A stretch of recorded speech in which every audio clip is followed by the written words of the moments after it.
Hi hello ನಮಸ್ಕಾರ ಸ್ನೇಹಿತರೆ. ಇಂದಿನ ಸಂಚಿಕೆಯಲ್ಲಿ ಏನಾಗ್ತದೆ ಅನ್ನೋದನ್ನು ಕ್ವಿಕ್ಕಾಗಿ ನೋಡ್ಕೊಂಡು ಬರೋಣ ಬನ್ನಿ. ಇಲ್ಲಿ ಗಿರೀಶ್ ಅವರು ತುಂಬ ಬೇಜಾರು ಮಾಡ್ಕೊಂಡಿದ್ದಾರೆ. ಮೀನಾ ಮತ್ತು ಅಮ್ಮು ಬರ್ತಿದ್ದಾಗೆ ಪ್ರಿಯಾ ನನ್ನ ಮಾತು ಕೇಳಲಿಲ್ಲ, ಅವಳಿಗಿಂತ ಜಾಸ್ತಿ ಬೇಜಾರು ಆಗಿದ್ದು ಅವ್ರು ನನ್ನನ್ನು ಅರ್ಥ ಮಾಡ್ಕೋತಿಲ್ಲ ಅಂತ ನಂದವ್ರ ಬಗ್ಗೆ ಗಿರೀಶ್ ಅವರು ಬೇಜಾರು ಮಾಡ್ಕೋತಾರೆ. ನಂತರ ಪ್ರಿಯಾಕ ಯಾಕೆ ಈ ರೀತಿ ಮಾಡ್ತಿದ್ದಾರೆ, ಇದಕ್ಕೆಲ್ಲ ಕಾರಣ ವೀಣಾ ಅವ್ರ ಅಮ್ಮನ ಮಾತು ಕಟ್ಕೊಂಡೆ ಈ ರೀತಿ ಮಾಡ್ತಿರೋದು ಅಂತ ಅಮ್ಮು ಮತ್ತು ಪ್ರಿಯಾ ಮೀನಾ ಇಬ್ಬರು ಕೂಡ ಅನ್ಕೋತಾರೆ.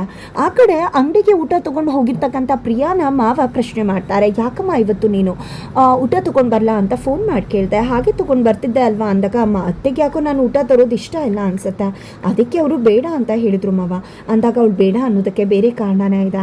ನಾನು ಯಾವಾಗಲೂ ಮನೆಗೆ ಹೋಗ್ತಿದ್ದೆ, ನಾನು ಕಷ್ಟ ಸುಖ ಮಾತಾಡೋಕ್ಕೆ ಸಮಯ ಸಿಗ್ತಿದ್ದೆ. ಆಗ ರಾತ್ರಿ ಹೋಗೋದ್ರೊಳಗೆ ನಾನು ಮಲ್ಕೊಂಡ್ಬಿಡ್ತೀನಿ. ಅವಳು ಅಡುಗೆ ಮನೇಲಿ ಕೆಲಸ ಮುಗಿಸಿ ರೂಮಿಗೆ ಬರೋದ್ರೊಳಗೆ ನಮಗಿದ್ದಂಥ ಸಮಯನ ಕೂಡ ಈಗ ನಾನು ಕೊಡ್ತಾ ಇಲ್ಲ ಅಲ್ವಾ, ಅದಕ್ಕೋಸ್ಕರ ಅವಳು ಮಿಸ್ ಮಾಡ್ಕೊತಾಳೆ.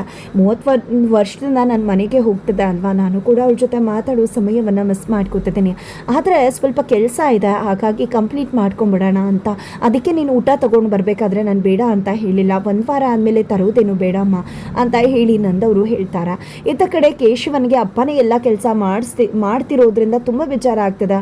ನಮ್ಮನ್ನು ಏನು ಅನ್ನೋದನ್ನು ತೋರಿಸೋಕೆ ಅವಕಾಶ ಮಾಡಿಕೊಡೋದಿಲ್ಲ, ಎಲ್ಲ ಅವರೇ ಮುಗಿಸಿ ಮಾಡೋದಾದರೆ ನಾವೇನು ರೋಬೋಟ್ಗಳ ಅಂತ ಅಪ್ಪನ ಮೇಲೆ ಸಿಡಿದೇ ಇರ್ತಾರೆ ಕೇಶವ.